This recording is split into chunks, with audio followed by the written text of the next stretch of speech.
right, perfecto. All right, I think we are good. Let me put my earbuds on so we can get this party started. Sorry, my screen is a little crazy.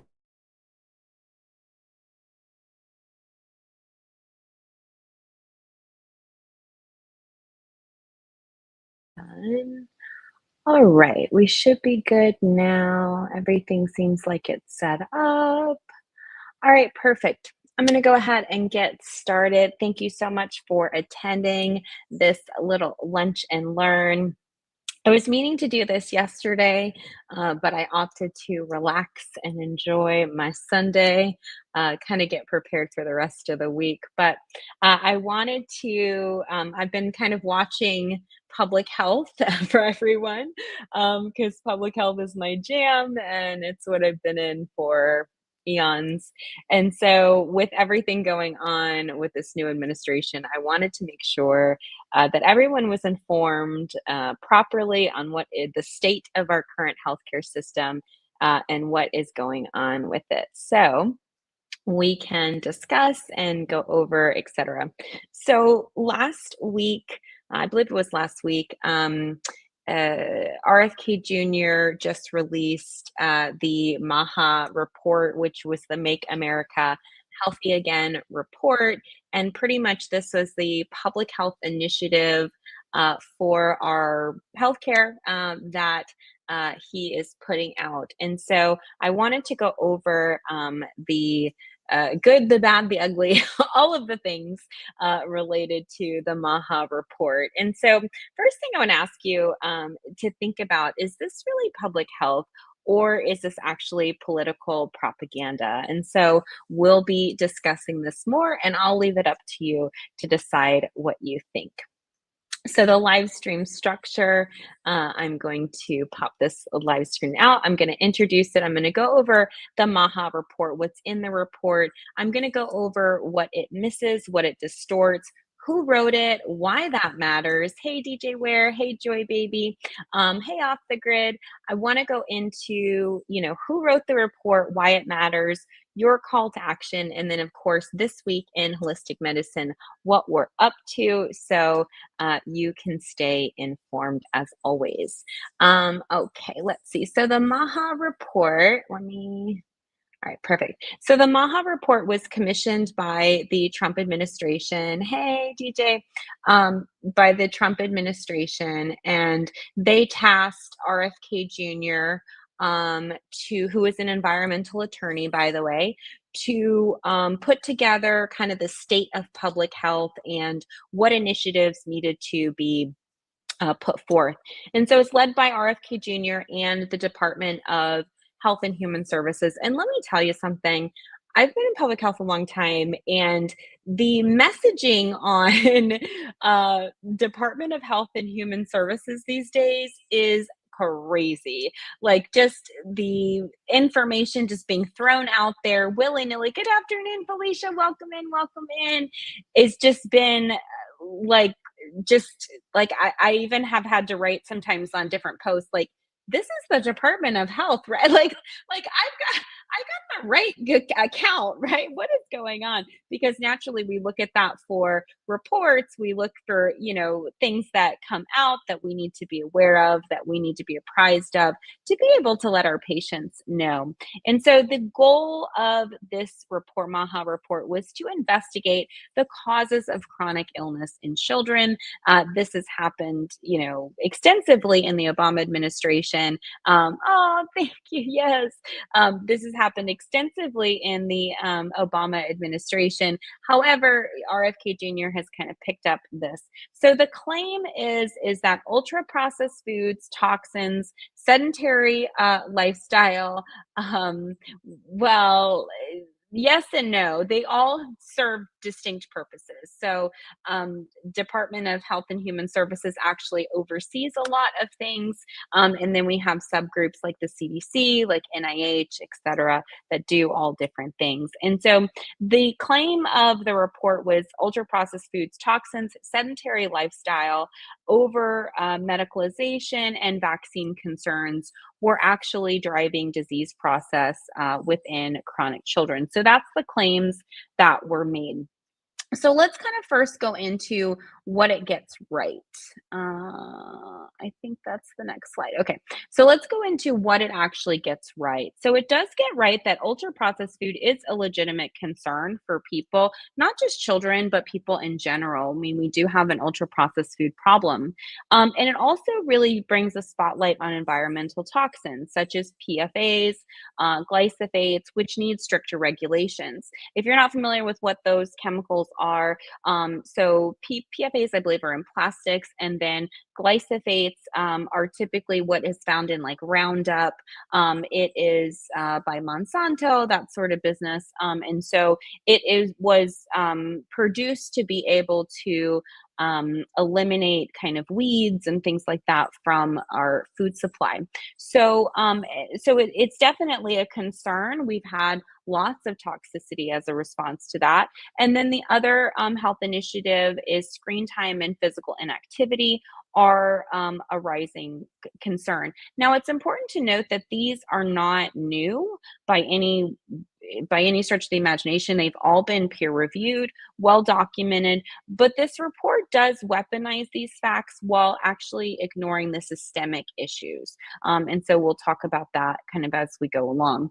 So what that report distorts is there's no real actual policy solutions that are put in there. We know why there's no policy solutions because RFK Jr. is an attorney. He's an environmental attorney, and he has no public health experience, right? And he has surrounded himself with Dr. Casey Means, who did not finish residency. She she was a Stanford trained surgeon.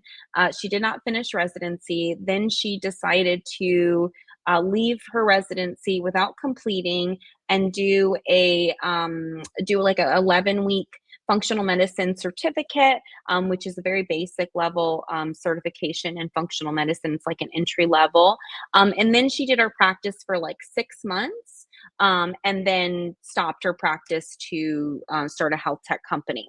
So that is our new nomination for a Surgeon General, which is kind of scary because she has no extensive clinical practice experience. And so that's, again, a real concern. He also has surrounded himself with Dr. Oz. You'll remember Dr. Oz from the show, Dr. Oz. And he was a brainchild from Oprah. He is a cardiologist. He did practice for a period of time. But as if you've ever watched Dr. Oz or was in that era of time, Dr. Oz really became very much a grifter and began to kind of sell, all of these health related things kind of in the box. There are a couple other individuals that one, I can't remember their names exactly. I've gone over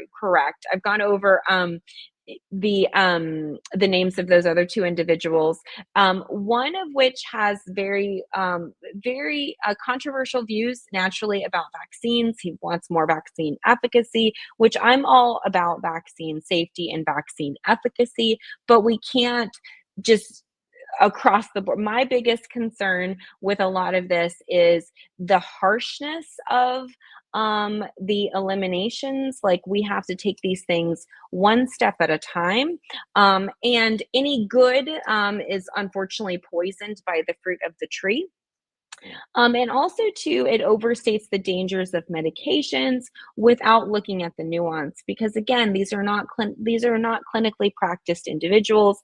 These are people that have an agenda. They have a reason for doing this. This is definitely not altruistic by any stretch of the imagination. So my concern really here is just a lack of experience, a lack of education, a lack of clinical knowledge and training, and that's unfortunately where we get majority of our healthcare really experience. Thank you so much for the likes, Felicia. So who wrote this? So who wrote the MAHA? Obviously, RFK Jr. was responsible, but again, he has no formal training in either public health or medicine. He is a well-known vaccine skeptic. He's mentioned that multiple times. I don't mind skepticism towards medical treatments. I think we should all have healthy skepticism towards medical treatments. But at the same time, when you have harshness and you go, no, no, no, especially right now with measles being on the rise right now, and food deserts and people being extremely deficient in things like vitamin A, which can prevent measles outbreaks. However, people's immune systems are compromised. Unfortunately, they are what they are. And so having these kind of harsh no, yes, especially when it comes to something as nuanced as healthcare. Also, too, a lot of his appointees are all politically aligned. So it's very much nepotism. So Dr. Casey Means got nominated because RFK Jr. Exactly. RFK Jr. Has associations with Casey Means's brother, who was an attorney who was a more like a food policy attorney. And so that's how he met RFK Jr. And then I guess I'm sure introduced his sister. And then his sister kind of popped up on Bro podcast about a year ago, I think. Like a year and a half ago is when I saw her kind of break out. She was not practicing during COVID. She hasn't had a practice for longer than 6 months. And so to put her in the highest medical seat in the country is crazy town. So I have tons more education, tons more experience, and I don't even feel qualified to sit in that role. And so the leadership lacks formal expertise. There's no qualifications in nutrition, toxicology, pediatrics, or even community care. Exactly. It's all about money. It's all about money, not health value. It's how much we can grift off of people as quickly as possible. So this is kind of like if you wanted to go to your plumber to do open heart surgery, right? And so plumbers are very brilliant people. I know electricians that are like amazing, out of this world brilliant people. At the same time, I wouldn't contract them to work on my healthcare. So having people that are underqualified, not educated, really puts our public health safety in jeopardy. So I don't want to come on here like, oh, here's the problems, here's the problems, here's the problems. I want to provide you some real solutions. So here's what we really should be doing when it comes to our public health. We should be investing in community health access. So what does that mean, community health access? So right now they are defunding and slashing Medicare, Medicaid, or attempting to. Hopefully the Senate gets rid of it, but we'll see with this big, beautiful bill. And so the community health access, so free clinics, they've also made an attacks on Planned Parenthood. And while Planned Parenthood, you may not agree with AB and all of those sorts of things. AB is not the only service that Planned Parenthood actually offers. Planned Parenthood's majority of their services actually are women's health and women's health treatment. And so you can get low cost, if not low cost, pap smears, birth control, and even STD, STI testing. And so it does serve in those communities that don't have traditional insurance access or don't have access to a doctor. Also, too, free clinics are really important to have in communities that are not accessible to their traditional, healthcare systems. Yes, exactly. Everybody's just in fear. There's also food injustices as well, food deserts. I don't see that as getting any better. In fact, I see that as getting worse. Again, slashing SNAP from the poorest of our environments and no real solutions to be able to pull us out. Naturally, this has been a problem for many, many years, not just the food deserts and the systemic inadequacies, but also a lack of health literacy and science education. People just do not know how their bodies work, right? I think we get like what one health class back in, elementary school or whatever, and it really is not enough for us to really take, more personal ownership of our health. And with that being said, culturally competent care, we are lacking in our culturally competent care. Hey, LFG, thanks for coming in. We are lacking in that. And now they have slashed funding to what they call DEI healthcare studies. So that means women's health studies. We were already super behind in women's health studies. Roe v. Wade wasn't just about AB, it was about women having access, but also patient doctor privacy. And so now we know with the advent of redacting Roe v. Wade, we see huge issues, especially in Texas. Now they are prosecuting women that have miscarriages. I just saw one today. They also, with the latest public health data, the maternal mortality rates had gone up. Yes, oh my gosh, maternal mortality rates had gone up over 50%. National average is 11%. So it shot up. And because the information was not favorable, now they have been instructed to no longer report. So now we're going to get no public health data out of Texas. That same issue is going to happen in the state of Georgia as well. And as you know, with Georgia, we do have that Black woman, unfortunately, who is being held on machines. She is essentially brain dead. So she is essentially being held on machines because she was 6 weeks pregnant at the time of her brain bleed. So because of that, she's pretty much being used as a human incubator. Again, we no longer have any public health reporting in the state of Georgia. So Texas and Georgia both zero public health reporting moving forward, specifically when it comes to women's health and women's health care. So that's what they mean by send it back to the states. And so if you are in a state that is a conservative state, a conservative run state, then you as a woman's health care is at risk.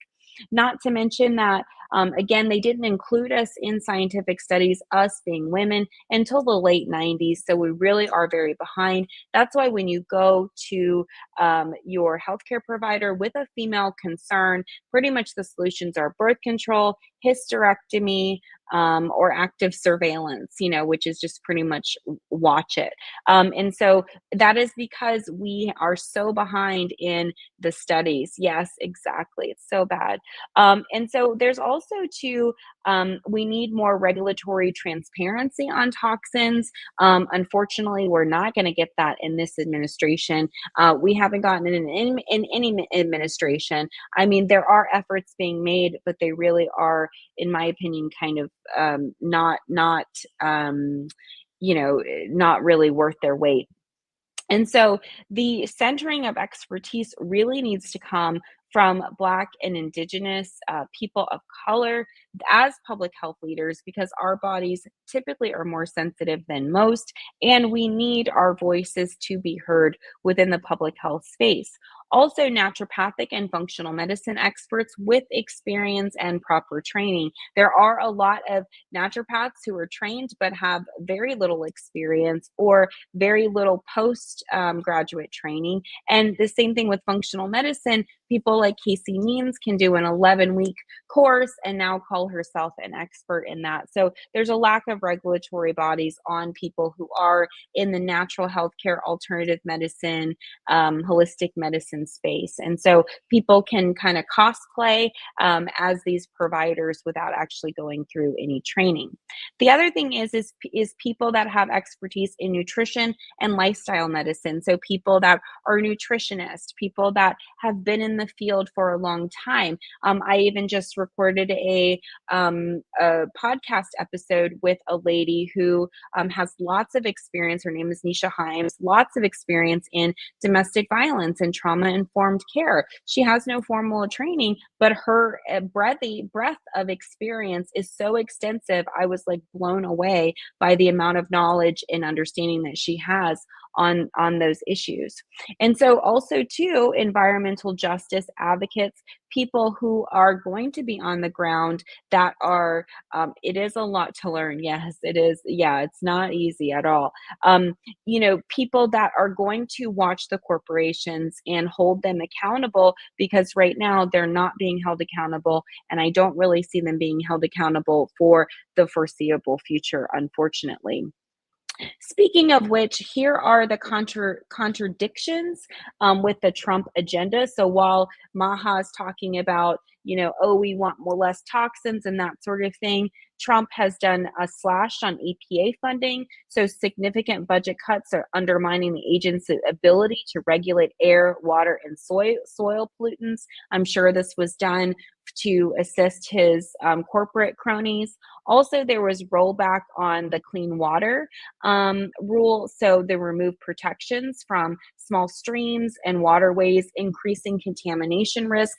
I know in Virginia, the state that I have my practice in, they actually cut funding for a clean water system that they were going to install. They no longer have. And so as a response to that, we're going to see more pollutants in the water. He also relaxed air quality standards as well. So they delayed or reversed Obama era limits on mercury, methane, and particulate emissions. So there were, yes, exactly, there were some rollbacks on that. So that's our air, that's our water, and that's our food. And then naturally, they weakened pesticide regulation. So while they're maybe focused on glyphosates and PFAS, they then overturned bans on other chemicals as well. So it's like, the what do they say? It's like the fox is watching the hen house sort of thing. So Trump's definitely deregulated a lot of environmental components. And even though the MAHA report actually blames environmental toxins like glyphosates, PFAS, and endocrine disrupting chemicals for childhood diseases, here's the Trump's administration is actually contributing to that. So again, it's all performative and they're not truly being honest. And so also too, the chemical companies have downgraded their oversight to manufacturing of PFAS, VOCs, and heavy metals as well. So again, we're not really getting a lot from the MAHA initiative when you have the current administration deregulating things. Now, I wanted to kind of compare key Obama era health and environmental initiatives, just so you can check it out and see what you think about it. So, Obama with Michelle as well, they both collectively did this. While Obama was really working on advancing healthcare, Michelle was on the ground floor with the Let's Move initiative. Yes, exactly. The Let's Move initiative really to target childhood obesity, to go for more nutrition education, physical activity, and school food reforms. Remember, Fox News grilled and vilified her for that. There was also the Healthy, Hungry, Free Kids Act, which improved school meals through USDA nutritional standards, and it was supported with funding for school wellness policies and reform farm to school programs. There was also the Clean Power Plan of 2015, which regulated carbon emissions from power plants to protect air quality, benefiting children with asthma and also any respiratory issues. There was also a national prevention strategy that was put in place in 2010 to promote prevention and national, pretty much prioritizing and investing in mental health, nutrition, and tobacco prevention. And there was also environment.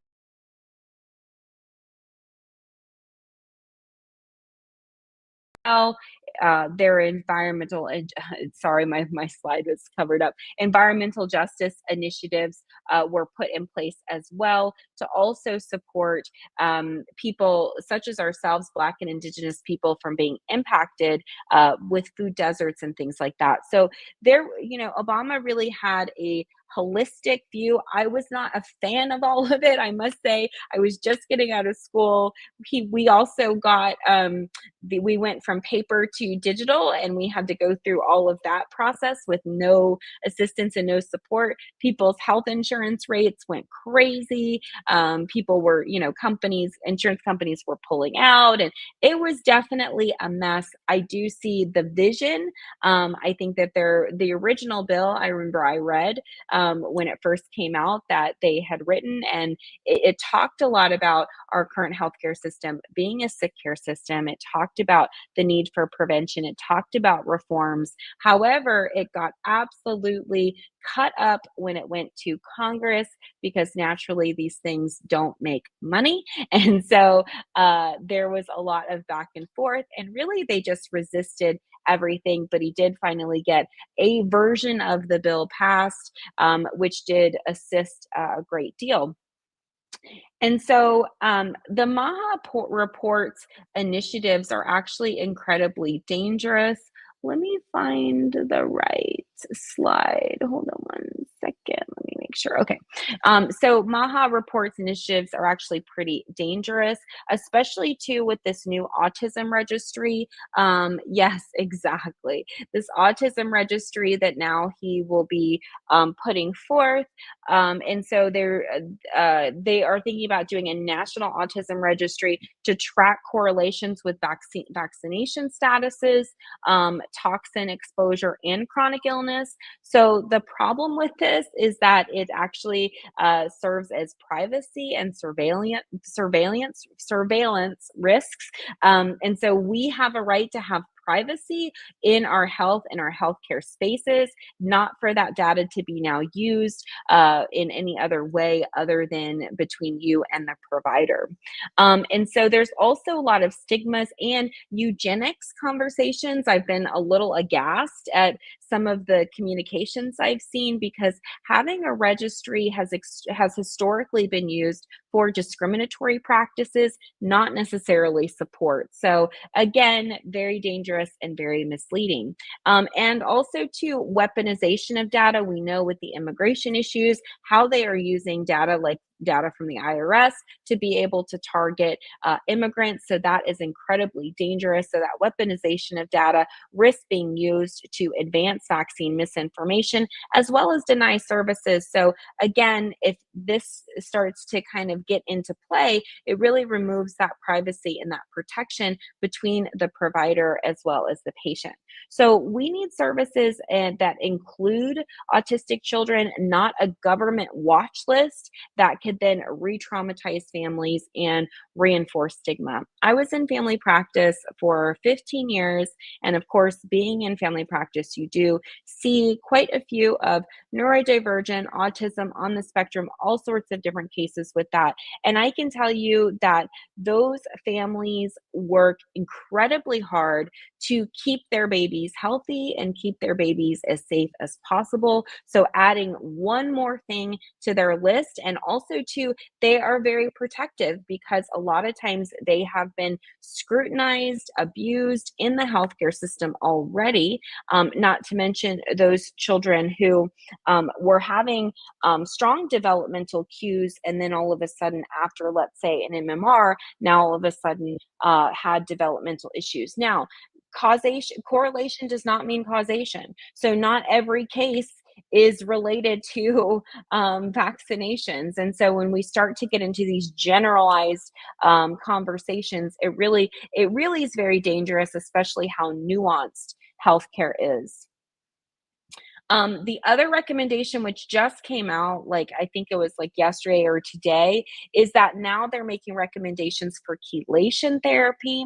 Okay, so we learn chelation therapy in our education. There's all different types of chelation therapy, but what they're talking about is IV chelation therapy, which, if you're not familiar with IV chelation therapy, number one, it's not approved by the CDC for autism. It's not approved by the American Association for Pediatrics, really outside of heavy metal poisoning. They also had a lot of issues early on. Some of my mentors that I um, mentored with, the older docs, many of which have passed away now, they were practicing with IV chelation therapy. They had some success, but they also had a lot of challenges, meaning that a lot of people were harmed, because when you are pumping out toxins out of the system that quickly, right, it can bind to organs and create inflammatory process. Hey, easy going. Thanks for the likes. It can bind to organs and create pro-inflammatory responses. And so the NIH trials actually had to halt because of safety concerns. And so, chelation therapy, when it's done well, can be really helpful, but it's very much low and slow. Like, you cannot come in and be, number one, inexperienced. Also, two, the patients cannot be nutrient depleted, which most of the time these patients are nutrient depleted. You will see them because they're very picky eaters. They'll only eat one or two items. That's actually a symptom of mineral deficiency. So we have a lot of challenge with getting food into these babies, and also just making sure that they have proper nutrition. Yes, that MMR is very controversial. That MMR is definitely one that needs to be looked at personally. Believe it or not, I'm not anti anything, but I am pro informed consent. So I do believe that all families should get access to their genetic information, their biochemical information, their nutritional information, and all of those things should be weighed out prior to administering any treatments. They should be provided proper informed consent so that the patient, not the provider, can make those decisions. And that's kind of what's happening here. Is a lot of these professionals are now stepping in and making these decisions for patients, and that goes against informed consent. Patients have the right to be given all of the breadth of information, and without coercion, be able to make a decision that works best for them and their family. However, that is not happening. And with this MAHA initiative, that is not going to be happening.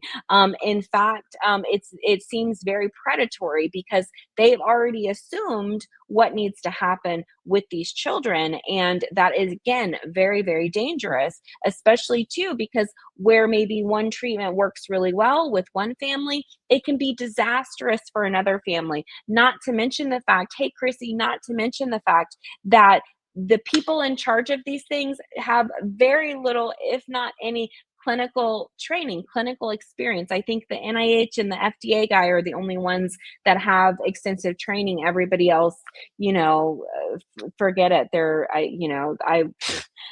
I wouldn't trust them with my dog, and I don't even have a dog.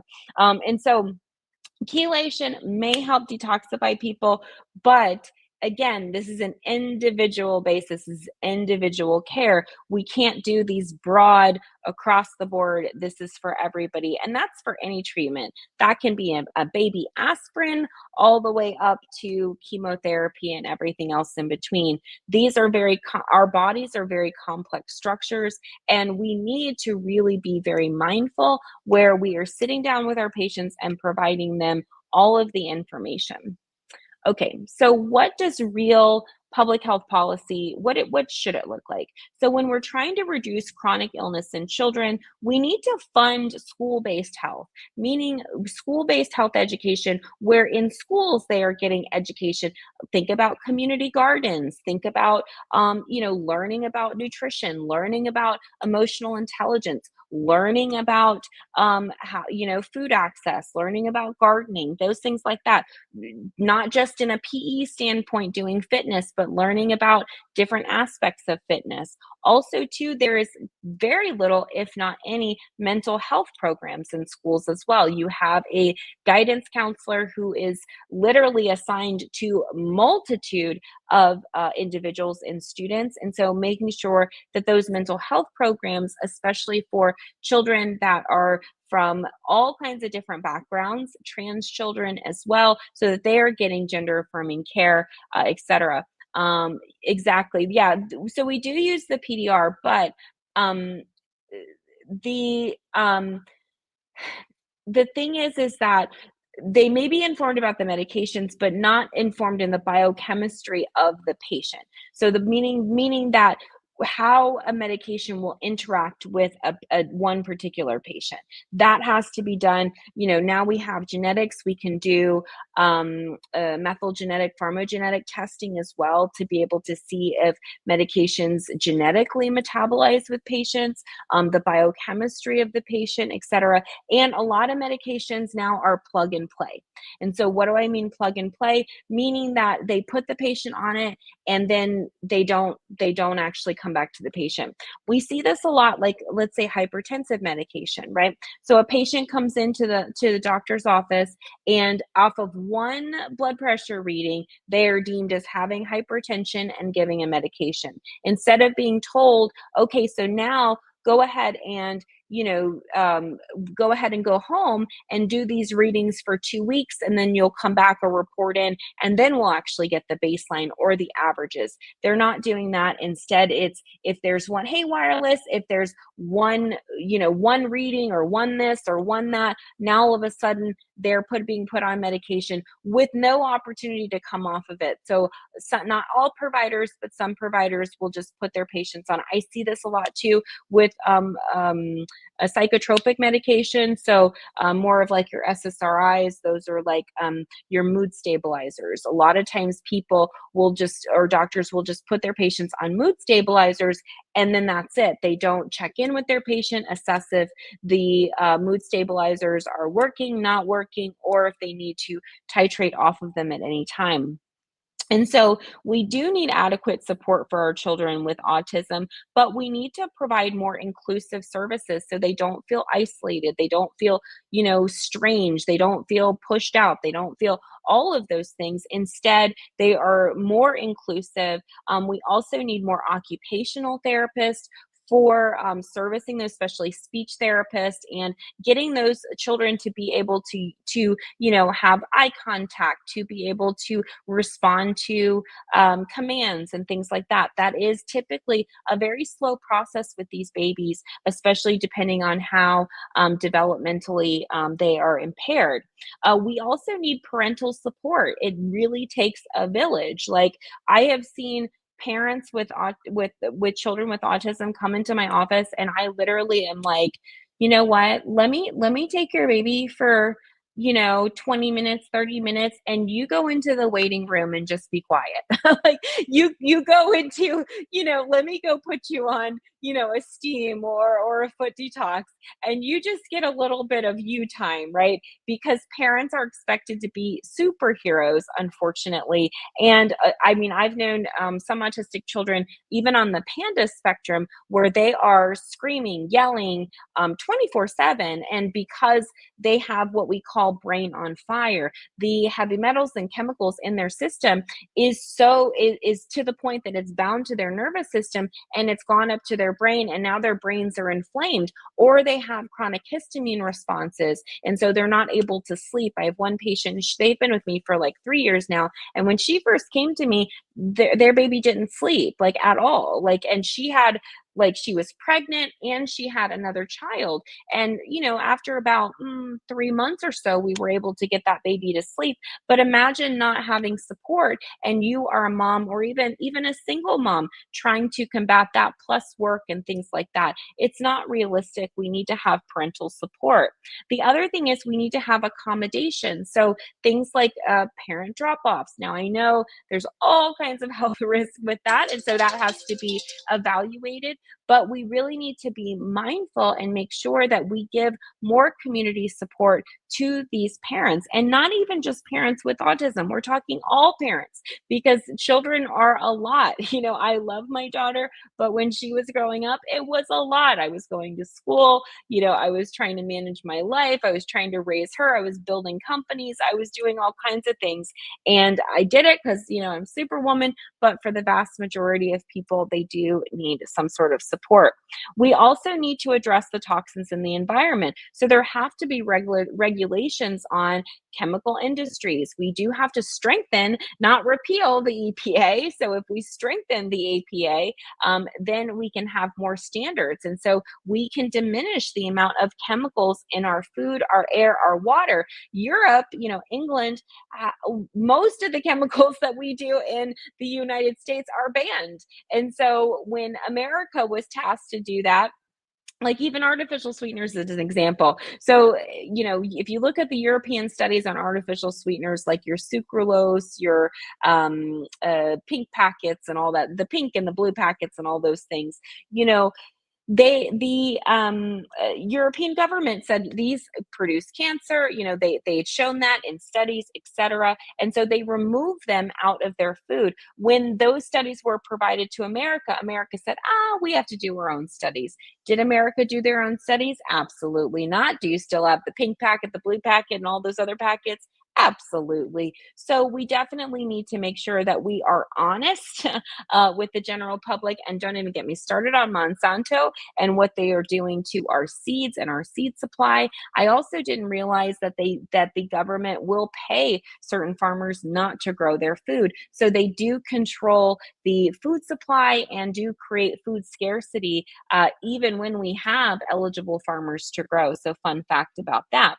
We also need to combat the over medicalization of people. And so, again, not everyone has a diagnosis. Not everyone needs a diagnosis. Sometimes people just need to learn how to manage their emotions, learn how to eat healthy, learn how to manage their schedule, learn how to manage their stress. So, we do need more support for holistic providers, and we also need more trained and skilled holistic providers. We also need medical doctors who come off of their superiority complex, come off of their confirmation bias, and begin to actually listen to other types of healthcare providers instead of admonishing us. I honestly blame conventional medicine for now why RFK is in here, because these issues that conventional medicine has gaslit us for years and told us this isn't right, you're a quack, you're a this, you're a that. Well, guess what? Now we have the biggest quack in the highest offices in public health. Why? Because the actually trained, hardworking holistic providers were suppressed, were admonished, were ridiculed, were judged. And so now we don't have market share, of course. We're lepers in the eyes of conventional medicine. And so now this underbelly has come in. Don't even get me started on COVID and how that was ran. That was the last Trump presidency. It was insane. If you were in healthcare during that, God bless you, because we were literally getting every day different reports. One day it lived on surfaces, the next day it didn't. One day we had to wear a mask, the next day it was 2 masks, then it was 3 masks, then it was this, then it was that. And so again, ivermectin. If I never hear about ivermectin again, I will be so happy, because people can't trust our public health policy leaders or the people in these powerful positions. What do? They get in Facebook groups, they listen to their friends, etc., and now they're either harming themselves or getting misinformation. And so we also need some sort of coverages for non-drug related care. Most of your conventional healthcare insurance is only going to cover your traditional diagnose and manage model. It'll maybe cover a nutritionist, maybe some chiropractic care, maybe some acupuncture care. Now, I was able to bill insurance and that kind of thing, but back in the early part of my practice, before the ACA came in to task, once the ACA came in, I said, I'm done. Government in the health insurance industry, absolutely not. I'm out. And I became one of the first concierge doctors in my area in Virginia Beach. And I always made my concierge practice, and still to this day, very, very affordable, so that it could be accessible for people, because I didn't want to outprice it so much that it made it inaccessible for people. And that's also why I do a lot of free public health education and make sure that people understand what their options are. And so there needs to be more support. for people, let's say elderly, who are on fixed incomes, who can't afford that type of care, but need a nutritionist, need a holistic provider, or, single mothers, or people that are, on very low income that are still working, people that qualify for Medicare. There are so many patients that call my office that are on Medicare, that need the care, that need the help. And even with my price structure being as low as it is, still can't afford it because they need subsidies. And this is not a shame, blame, oh my gosh. This is a these are real issues that are happening to real people, but unfortunately the privileged few don't get, the whole picture, and so it's more of a let them eat cake kind of situation. So the MAHA report, it sounds like it's there to protect kids, but when you pull back, you pull back the layers. It's really about repackaging long debunked theories with no plan. They don't have a plan. It's concepts of a plan. We knew that from day one with a Trump presidency. No accountability, no significantly qualified experts to actually bring real solutions. So it's a whole bunch of misfits and grifters, that want to profit off of people suffering, which is just horrible. That's not why we went into healthcare. Most people go into healthcare to actually help people, not to gouge people, not to make money off of people, not to, do all the things that they're doing. And then obviously an autism registry, chelating kids, that's absolutely not public health and public health policy. That's just reckless abandonment and discrimination. So we actually need real solutions, from real professionals. There are people who have been working in the field, people such as myself, I've seen so many people right here, even on TikTok, YouTube. There's so many amazingly qualified, brilliant professionals that I'm sure that they can pull from. And so it's moving beyond the flawed recommendations to more of an evidence-based approach. And even though I appreciate indigenous practices, ancient practices, etc., we still do need the scientific component of it, because every human being is different, even total twins. And so we need to make sure that everything is specifically tailored to the patient. We're moving more towards personalized medicine. We also need to develop qualified practitioners with genuine credentials, meaning they didn't just do a weekend workshop. I just saw a weekend course in, functional genomics, which is a form of, working with the genetics. You cannot learn that in a weekend. I'm sorry, it's just not possible. And so, again, a lot of people are putting out these courses where it's a weekend of family constellation, or a weekend of functional medicine, or, and even in some of my functional medicine groups, sadly what I'm seeing is, people like this lady the other day, she posted in the group, what can I get what will patients pay $5,000 for? And I posed to her, well, what value are you providing them? And she just skipped over that question and was like aghast that I was even asking her. And that's the mentality. It's how much money can I make instead of how many people can I help? I always went into the field of, I wanted to help as many people as possible. And I knew that if I gave in more use value than I received in cash value, eventually the cash value would come. Now, with that being said, I've had to learn a lot about overgiving, codependency, boundary issues, all sorts of things, which I teach my students now. But there is this balance of sustainability. When I went for my MBA, and also even in, my PhD in international psych, I haven't finished it, but I did a year of that.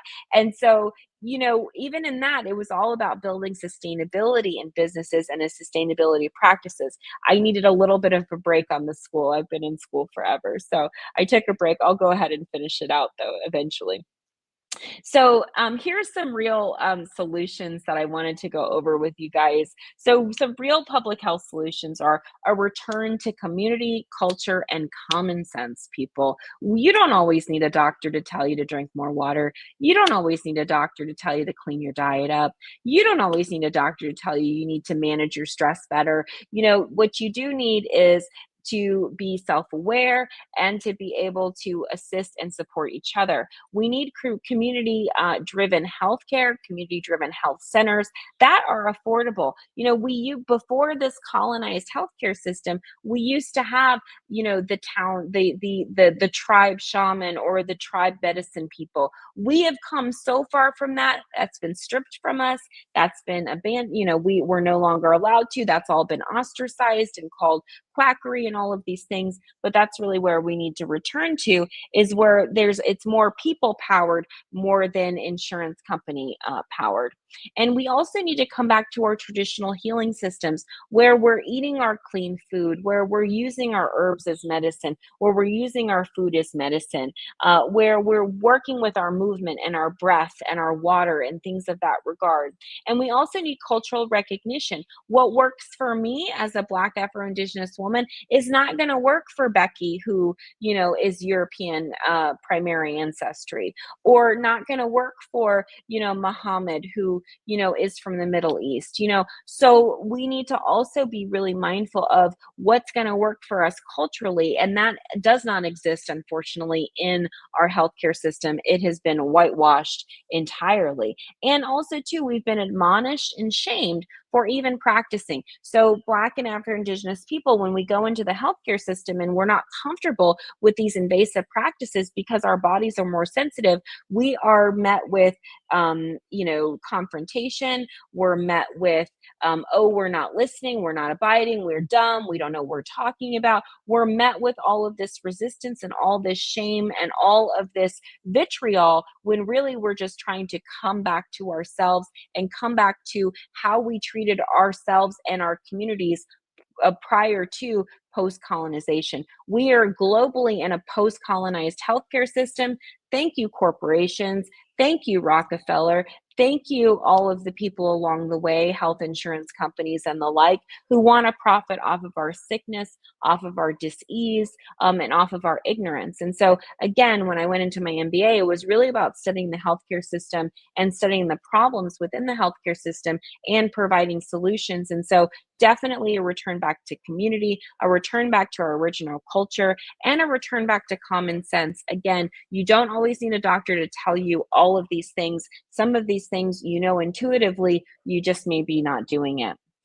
We also need to really be focused on food as medicine, and community gardens, getting our children and getting us back into the garden, creating urban gardens. You can grow just about anything. There's tons of gardeners on social media that do all kinds of gardens in, let's say, their backyards, or even on their patios, or any of the areas where you wouldn't normally see those things. So at any different places, you can have community gardens where people are growing their food, because we want to create local food sovereignty. So we're not so dependent upon the food supply. We're not so dependent upon going to the grocery store and getting all the food, but rather we're going out back and we're picking food right where, from the source, because then we know where the food is coming from. We also need seed libraries as well. What are seed libraries? There are libraries that have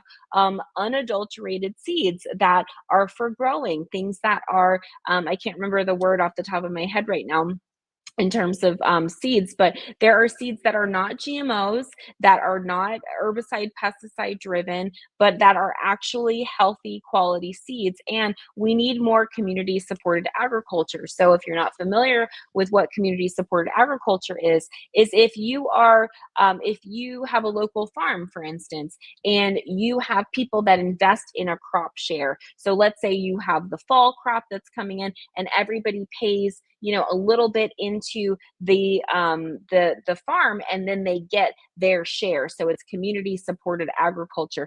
A lot of CSAs is what it's called. That's the short term. You can Google that and look that up. There are probably a lot in your community if you're not in a food desert. So we definitely need more initiatives, again, for healthy food sources. If you are not right already, please start stocking up. Your dried beans, Rice is a complete protein, very, very inexpensive. To get a big bag of rice, you can go to Costco and get a big old bag of rice for 15, 18 bucks. Get a big old bag of dried beans, 15, 18 bucks, and you put those together, that's a complete protein. Please do start preparing now. I'm not a big prepper person, but what I'm seeing right now between public health, the deregulations, food deserts, also too, with the immigrant challenges in terms of the immigrants no longer being available to pick produce and things like that. We are going to be coming into food shortages before we know it. So, and food scarcity is going to be an issue. So please make sure you use this time while you have it to be able to stock up. You don't have to go crazy. Just get a little bit every single, week or so, buy some extra, and even buy extra for people maybe that wouldn't necessarily be able to afford it in your community. Really try to think more community. I know in the United States and any westernized culture, it's like every man, woman, child, cat, dog for themselves. However, this is a point where we need to come back not to that individualism, but we need to come back to, again, where we're working with our communities and we're really banding together. That's the only way we're going to get through this. Unfortunately, people are going to lose their lives, especially if this big, beautiful bill goes through, hopefully with the Senate. Please call your senators right now. Call them, tell them, vote no on it, really push them hard, because it's going to drop people off of SNAP, millions of people off of SNAP, which is going to create food scarcity for children. It's also going to drop people off of Medicare and Medicaid. And so again, even though I'm a holistic doctor, there are diseases that need to be managed. There are certain people that are not going to change their diet. There are people that are not going to drink water. There are people that are being kept alive by their medications and by their medical doctors, and they need to have access to their care, not to mention access to emergency care if there is an issue. With that being said, I do teach you decentralized health education. So if you are new to my channel, I give you lots of information, but something that I don't talk a lot about is that I have a app that I can actually hook up devices to. We can hook up a heart rate monitor. We can hook up a glucometer. We can hook up a blood pressure cuff. We can hook up all kinds of different devices, and it's really about teaching you self-triaging techniques. So how to take vital signs. So you should know how to take your vital signs, both by yourself as well as a family member. You should also understand your basic lab tests. On my website, on the front page, I have a little course. It's less than $100, understanding your basic lab test. Please research and look at your basic labs, because your medical doctor will not let you know what's going on. You will have to learn how to read your labs properly. They are only trained to diagnose and manage diseases. So they wait until you have a disease and then boom, here's a medication to fix the problem. But there is a long runway that exists before you develop a disease. Disease happens for 4 reasons: nutrient depletions within the body, accumulated toxins, overall organ health and function. So if you have decreased nutrients, you're going to have accumulated toxins, and then your organ function is going to go down, and then you're going to develop disease. So they are not trained to see that, identify that. Let's say, for instance, a healthy glucose number is between 80 and 85. Your glucose could be 90, your glucose could be 100, your glucose could be 110, and they won't say anything. But hit that 120, now you're pre-diabetic, if not diabetic. And so we want to catch these things before they become a problem, because that's true prevention. We also want to use food, hydration, rest, herbs, and breath work as a method of prevention. Half your body weight in ounces in water, at least 100 grams of protein a day, making sure you're sleeping 7 to 8 hours a day. If you're not, using herbs sparingly. Remember, herbs are medication, so you don't want to be, I know everybody just loves to herb themselves to death, but herbs are actually medication. Please don't use them like food. It doesn't quite work like that unless you are using those herbs in your food. That's a different story. And also, too, your breath work. You can regulate so much when it comes to your heart rate, when it comes to your stress response, all of those things by simply doing your breath. You can do a box breathing, very simple, where you inhale one side of the box, exhale another side of the box, inhale another side of the box, exhale another side of the box. And then you complete and you focus on the box times 10. Also, too, learning your pH balances. Your salivary pH needs to be 6.8 to 7.2. If it is low, you are more acidic, so you're driving acidity and metabolic acidosis. All you have to do is take a green powder and eat more green vegetables to raise that salivary number. We want an alkaline mouth so that you have enough acidity in your stomach, and then your small intestines picks up the alkalinity as well. So learn your pH balances. Also, your urine needs to be 6.8 to 7.2 as well, more towards the 7.2. If your pH levels are too acidic, that means that you don't have enough antioxidants in the system. That means that your body is more susceptible to disease process. If you have free radicals, which are toxins within the body, what is that going to do? That's going to keep eating up healthy tissue. Eventually, that can create disease. So learn that. Make sure you're eliminating properly. Make sure you're having bowel movements 2 to 3 times a day. Every time you eat, you should be eliminating within 18 hours. An 18-hour bowel transit time is healthy. If it's short, it means you're not digesting and assimilating. If it's too long, it means, again, the same thing. You're not digesting and assimilating, but also you may have an infection that you're not aware of. I've told you about water, half your body weight in ounces in water. Track your nutrients. I just saw a article just before I jumped on. A lady that was a prominent vegetarian influencer, vegan influencer, died from malnutrition. Okay, not everyone can be a vegetarian or a vegan. I know. I know everybody thinks that that's the healthiest. Actually, when you don't have enough complete proteins in your diet, proteins help your body to repair and heal. I'm not saying you have to eat meat, but you definitely need to make sure that you are supplementing with complete proteins and B complexes, because otherwise you will be nutrient depleted. I've seen it in my practice so many times, and vegetarians, vegans will come in and they're blinking at me when I'm going over their labs telling them that they're not well. And so really just don't take anything for granted. Really pay attention and know when to seek emergency care and when to rest and recover. You don't always have to seek I need to go grab my charger really quick. You don't always have to run to the emergency room for everything. That is not necessary at all, but you do need to know when you need to go to the ER and when you don't. Hold on, let me grab my computer charger.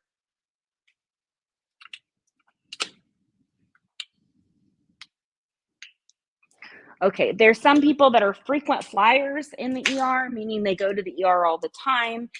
They don't, thank you so much.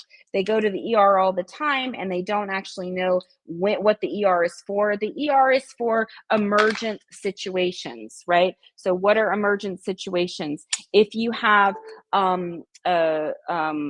heart palpitations that is going down the arm, right? So, going down the arm, those are signs of a heart attack. Please learn the signs of a heart attack and know those. Typically, there are no symptoms of the heart attack. It is the heart attack. So you're going to have that pounding heart and you're going to have the pain down the arm. Also, too, if you're bleeding profusely, lots of dizziness where you just can't seem to get yourself together, those are some of the reasons.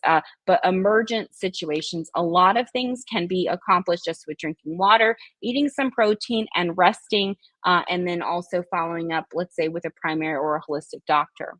But absolutely learn how to triage yourself and your children at home, because again, the healthcare system, no bueno. I'm telling you, I've been saying this for years. During COVID, I was like, the healthcare, when they were coming after me for all the things or whatever, the pharmaceutical industries, et cetera, for public health education. I've been doing public health education like this for years. And so people don't like when you get information out there. So, as I was doing that, really became abundantly clear to me that this healthcare system, it's been corrupt. It was built off of corruption. it's just going to continue as things go on. And if you are a Black or Afro-Indigenous person, remember, we only have civil rights, not human rights. So as soon as you are in the healthcare system, you are pretty much property of the state. Don't believe me? That's what's going on with that Georgia woman. That's why they can get away with it. Remember, Nuremberg Code, that was in the 40s. Tuskegee was in the 70s. So they're still experimenting on Black bodies. Don't let anybody fool you. So we definitely want to decentralize our health education, learn self-triage. I teach you all these things so you don't have to, figure it all out on your own. I teach it in different classes that I'll offer. And so also to use technology. So we have apps and all kinds of things that we can utilize now. I have a holistic life app. It's 100% free.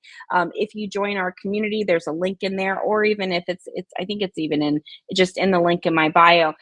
That's pretty much like having a doctor in your pocket, because you can message me at any time, but you can also put your data in there. You can put your pHs in there. You can put your blood pressure in there. You can put your height, weight. You can pretty much put over 350 data points in there. And if you're like, hey, can you check this for me? You can shoot me a message and I'll look at it and say, yep, that looks good. This number looks good. This number looks low. Oh, by the way, you may want to add this or add that. That's free 99, right? So I've set my life up where I can do that, right? And I've been doing that for years. I've been a concierge doc for years. And so there are availabilities. There are people that are able to help assist.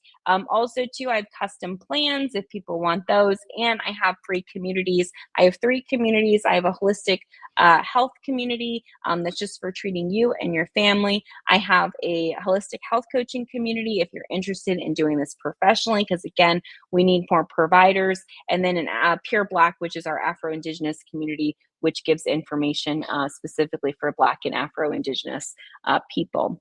Like I was saying, we need more holistic providers, not weekend warriors, people. We don't need the certifications on the weekend. Oh, I did this, now I'm an expert, right? I'm seeing people do literally weekend workshops, like 5-hour, 10-hour, 12-hour, whatever, in naturopathy, and now they're a naturopathic practitioner. Not shaming anybody's hustle, but this is serious work. This is very complicated. You need to know what you're doing. And so to be a holistic doctor, you do need a minimum of 4-year training, and that's your post undergrad. So you would get your undergrad in a biosciences. Mine is in natural healthcare sciences, and I have 2 bachelors, actually, one in natural healthcare sciences and one in alternative medicine. And then I have 2 doctorates, one in natural medicine and one in naturopathy. And so you also need a lot of clinical hours. That is time in front of people. So if you follow me, I do have a school. If you follow me in our doctorate level programs, it is a hybrid. You do come down to St. Lucia, not only learn more about bush medicine and learn more about plant medicine and how we utilize it, but also be able to help the people here, because we are in a post-colonized healthcare system. This country was colonized by England. When they pulled out, and we've been independent since the 70s, but when they pulled out, boy, they pulled way out. And so there is definitely a need for healthcare. So students need experience, people need healthcare.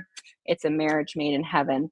And so we also want science-based approach, science-backed approach. That's why I teach everything from a scientific perspective. Now, not science from a I know some people, get upset when they hear that word, but we're talking about scientific process. We're talking about me actually teaching you like your pH levels. Oh, take your salivary pH. What's that number? Okay, that number is a 5. That means it's acidic. That means you probably don't have enough stomach acid. That means you're acidic in your mouth. That means that you're not eating enough greenery. That means we need to get more oxygen into your body. That means we need more greenery. Those kinds of things. Understanding how to use your subjective and objective data. Subjective is all your signs and symptoms. Objective is something you can test, something outside of me, something outside of you, so that we know it's working. Otherwise, you're just taking a whole bunch of supplements, which I don't believe in. I don't believe in just taking a whole bunch of supplements. It just doesn't work. So this is a call to action for you to get your ish together. Okay. If you have not been paying attention to your health, now is the time to do it. Now is the time to focus on it, and not to ignore your health. Remember, you can have anything and everything in the world, but if you don't have your health, you really don't have anything. So, really stay connected with my content. I teach a lot, I teach freely all the time. I'll go over what my week schedule looks like for this week. And so you should have access to information to be able to help yourself, as well as your family and friends. You just need an actual desire to do so. I'll keep you apprised as to what's going on with the MAHA crew, and public health, to keep everyone safe. And that's what I did during COVID. I did so many, oh my gosh, geez, I can't, I mean, I break into a cold sweat even thinking about it, just because the amount of hours that we did educating people, informing people, keeping people abreast of what was going on. And so I'm just going to finish up here. My school is the International School for Holistic and Integrative Health Sciences. Right now, we have 4-week collectives and 12-week foundational courses. This week, I start in Intro to Holistic Medicine 2, which is all about detoxification and teaching you proper ways to detoxify. No fads, none of that, just real easy, basic. I teach you your primary eliminatory organs. I teach you phase 1, phase 2 liver detoxification, how to test your liver, how to look at your liver, and naturally how to detox your liver. We do bowel transit time in that class. We also do stomach acid testing. So these are at-home tests that I teach you simply so that you can evaluate your body and know what it needs. I'm literally tweaking my body all the time. Like, I'm like, oh, I got this. Oh, I've got that. Oh, I need to do this. I need to do that. You should literally see my pantry. It's like a pharmacy. So, understanding what you need to do for yourself and for your family so you're not so dependent upon the healthcare system. So we have our 12-week foundational courses. We also have 4-week collectives. So this week, hey, John Brown, this week I start teaching Jumpstart to Healthy Eating on Thursday. It's a 4-week course.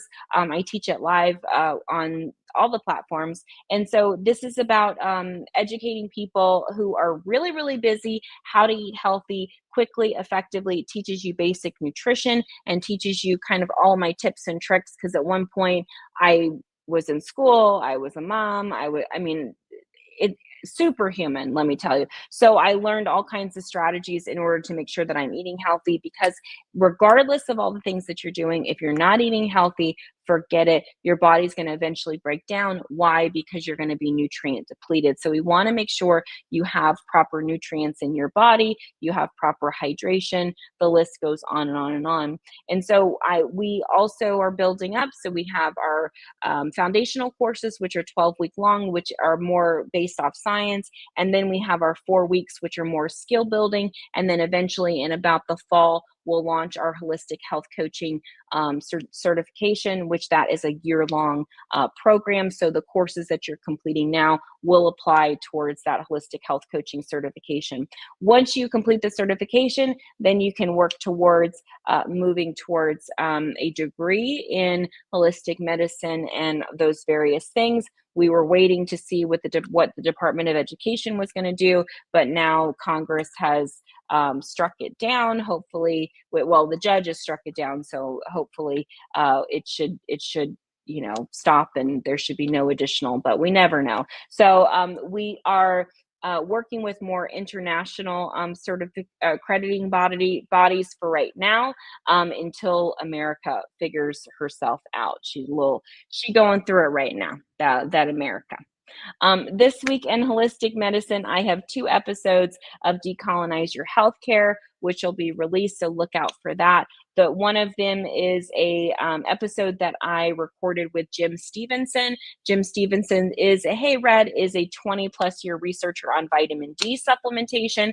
You don't need vitamin D supplementation. The vitamin D testing is inaccurate. It's not valid, especially if you're a Black or Afro-Indigenous person. And the vitamin D2 supplement is a synthetic, not to mention it is also a hormone. So go sit in the sun. Stop taking, yes, it's a liver issue. So we will be discussing that with that researcher. I'll be posting that podcast So that podcast, Decolonize Your Healthcare, is on any of the Apple, Spotify, any of those, and also on YouTube. So check out. We had a great conversation. Jim is just an amazing human being. I also recorded a podcast episode with Nisha Himes. She is amazing. And we talked about trauma-informed care and the need for trauma-informed medical spaces. And so definitely speak to that, because we talked about being more responsive rather than reactive, especially in the healthcare system. So that's really good for creating safe spaces for working with people in the healthcare field. This week also, again, I launched my Intro to Holistic Medicine 2, which is our next 12-week foundational course for continuing students. Also, if you are a new student, you can join in, but there's also Intro to Holistic Medicine 1, which you'll need to complete to get your certificate. We also have Jumpstart to Healthy Eating on Thursdays, and then I'm pre-recording another course, Metabolic pH, which goes over all about metabolic acidosis and alkalosis and how to repair that, which is responsible for energy, digestive issues, inflammatory processes, all kinds of things. And I will also do a registration orientation tomorrow, just to go over with people all of the classes and different things that we offer with this school. So with that being said, we're done. Yay. Awesome. Well, thank you guys so much for attending my live today. My phone is blurry. There's like a screen thing on it. So I can't really fix it, but definitely interact with my content today. Thank you for the shares, Red. I appreciate it. Interact with my content. I'll be posting my podcast. I'll be posting more videos. I have already recorded them. Just need to put them. They've already been recorded and edited. I just need to put them out. So definitely stay connected. Put my what do you call it, little bell on. Put the little bell on so that when I go live, you'll get it. I'm trying to get things where it's more efficiently organized, where if you're connected with my community, I can send you things to let you know when I'm going to go live. Yes, exactly. Notification. Hey, Alicia, good to see you. And so we do definitely want to make sure that we stay connected. I have lots and lots to teach you. Again, I've been in this field for a long time. If you're not aware of me and my channel and all the fun things, my name is Dr. Erica Steele. I'm a board certified naturopathic doctor. I have 7 degrees in my field. Yes, 7. I didn't get hugged enough as a child, so I got all of my accolades in education.